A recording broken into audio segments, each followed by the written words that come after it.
السلام علیکم ورحمۃ اللہ وبرکاتہ۔ خیر مقدم ہے آپ کا فدا نامے میں۔ دوستو، آپ جیسا کہ جانتے ہیں کہ خلفائے اعلیٰ حضرت کی ہماری سیریز چل رہی ہے۔ آج کی ویڈیو میں ہم صدر علماء استاذ الفقہاء حضرت علامہ حبیب الرحمن پیلی پیتی خلیفہ اعلیٰ حضرت اللہ رحمت رضوان کے حوالے سے عرض کرنے کی سعادت حاصل کر رہے ہیں۔ اس امید کے ساتھ ویڈیو پسند آنے کی صورت میں لائک کریں، شیئر کریں اور فدا نامہ یوٹیوب چینل کو سبسکرائب کریں۔ حضرت علامہ صدر علماء حضرت علامہ مفتی شاہ حبیب الرحمن قادری برکاتی رضوی علیہ رحمت رضوان کی ولادت مبارکہ شہر علم و فن فلیپی شریف میں ہوئی۔ آپ کا گھرانہ دیندار اور مذہبی ماحول سے وابستہ تھا۔ آپ ہندوستان کے مشہور خاندان روہیلا خاندان سے وابستہ ہیں۔ والد گرامی جناب غلام یزدانی خان صوفی منش اور پیلی بھیت کے خوشحال زمینداروں میں شمار ہوتے تھے۔ آپ نے جس خاندان میں آنکھیں کھلی وہاں علم و شعور کا دریا بہہ رہا تھا۔ آپ کا ننھیال تصوف و سلوک اور اخلاق و احسان کا مرکز تھا۔ آپ کے ماموں جان ولی کامل تاجدار تصوف قدوۃ الواصلین حضرت شاہ جی شیر میاں رحمہ اللہ علیہ اپنے زمانے کے بافیض بزرگ تھے۔ آپ اہل مجاہدہ کے دائی، مشاہدہ میں مستغرق، طریقت خدا شناسی کے سالک، بحر معرفت کے غواص، معاملات دنیا سے بے نیاز۔ یہی وجہ ہے کہ آپ کی شہرت صرف ہندوستان میں نہیں ہوئی بلکہ سارے عالم میں چھا گئی۔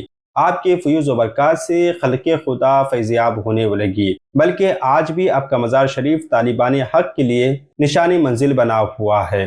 علماء میں اعلیٰ حضرت امام احمد رضا خان علیہ رحمت رضوان، حضرت محدث صورتی علامہ ارشاد حسین رامپوری علیہ رحمت رضوان سے آپ کے اچھے مراسم تھے۔ آپ کی بارگاہ میں بدنام زمانہ گستاخ مولوی اشرف علی تھانوی بھی پہنچا، مگر یہ عاشق رسول نے اسے ملنے سے صاف منع کر دیا۔ حضرت شاہ حبیب الرحمن پیلی بیتی علیہ رحمت رضوان کا وصال 5 ذی الحجہ 1324 ہجری کو تب تک لرزے میں ہوا۔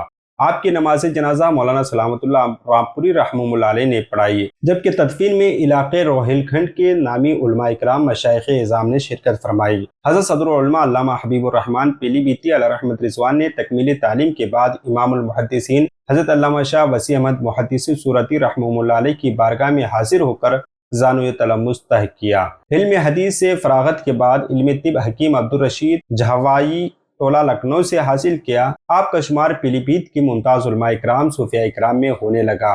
آپ کا علمی شہرہ سن کر آپ کے بارگاہ عالی میں دور دور سے سفر کر کے تشنگان علوم اسلامیہ حاضر ہونے لگے اور آپ سے فیض اور علم حاصل کرنے لگے۔ آپ کے مشہور تلامذہ میں حضرت مفتی وقار الدین رضوی صاحب پیلی بیتی، حضرت مولانا عبدالرشید پیلی بیتی اور مولانا انوار احمد مدرس مدرسہ بصیریہ پیلی بیتی کے اسماء قابل ذکر ہیں۔ 1335 ہجری میں مدرسۃ الحدیث کے سالانہ جلسے کے پربہار موقع پر بارگاہ اعلیٰ حضرت میں حاضر ہو کر شرف بیعت سے مشرف ہوئے اور آپ کی انفرادیت اور خصوصیت اور صاحب تقویٰ و تصوف ہونے کی بنا پر اعلیٰ حضرت علیہ رحمت رضوان نے دوسرے سال حبیب الرحمن پیلی بیتی علیہ رحمت رضوان کو شرف خلافت و اجازت سے مرحمت فرمایا اور اپنے اجلہ خلفاء میں شامل فرما کر عزت و وقار کی دولت سے نوازا۔ جب آپ نے اپنے 50 خلفاء کی اعظام کی ایک فہرست تیار فرمائی تو اس میں 14ویں نمبر پر حضرت مفتی حبیب الرحمن رحمہ اللہ علیہ کا ذکر خیر یوں تحریر فرمایا: جناب مولانا مولوی حبیب الرحمن خان صاحب، مدرس اول مدرسۃ الحدیث پیلی بھیت، عالم فاضل، مدرس، مزاج طریقت، مرتب، جماعت اہل سنت کا چمکتا ستارہ۔ 1362 ہجری بمطابق 1943 کو ہمیشہ کے لیے غروب ہو گیا۔ جنازے میں کثرت سے علماء و مشائخ آپ کے شریک رہے اور آپ کو پیلی بھیت کی سرزمین پر اپنے ذاتی باغ میں سپرد خاک کر دیا گیا۔ ہماری دعا ہے کہ رب قدیر آپ کے قبر انور میں رحمت انوار کی بارش نازل فرمائے۔ ملتے ہیں اگلی ویڈیو میں۔ السلام علیکم۔